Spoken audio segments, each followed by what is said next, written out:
রবি ভাইয়ের ভয় নাই।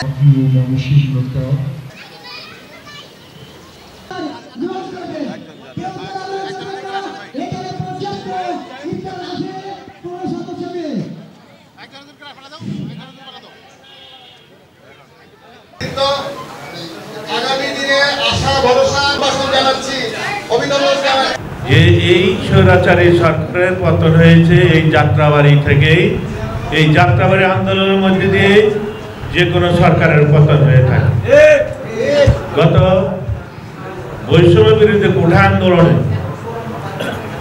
এই এলাকা থেকেই উজ্জীবিত হয়েছিল। যখন বৈষম্য আন্দোলন নামে আন্দোলন শুরু হয়েছিল, তখন বৈষম্যের বিরোধী 6 নেতাকে 19শে আগস্ট সরকার গ্রেপ্তার করলো। তখন কিন্তু একটা আন্দোলন একটু স্থগিত হয়ে গিয়েছিল।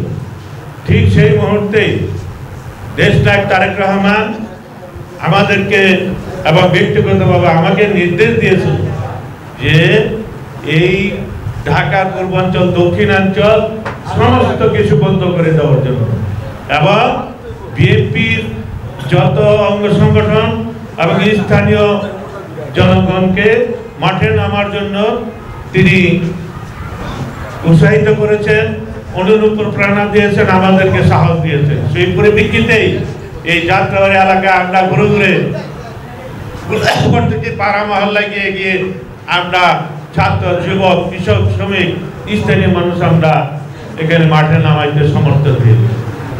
অনেকে এই বৈষম্য আন্দোলন একটি বিতর্ক, কেউ বলে আমরা এককভাবে করেছি, কোন দল বলে আমরা এককভাবে করেছি।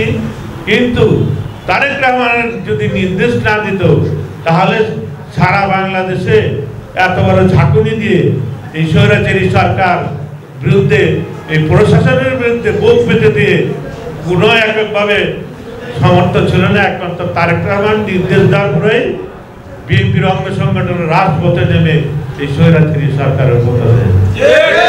যেমন আমাদের এই ঢাকার পূর্বাঞ্চল দক্ষিণাঞ্চল, এটা আমাদের 5 নম্বর আসন, ঢাকার 5 নম্বর আসন।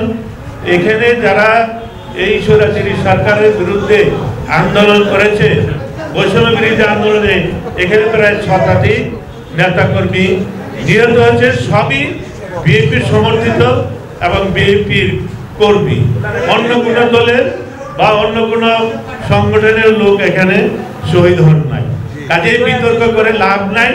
এখানে আমরা প্রমাণিত, আমাদের ঢাকা 5 আসনে সে আমরা পরীক্ষা করে যান, দেখে যান যে তারা শহীদ হয়েছেন, যুদ্ধ করেছেন, এরা কারা?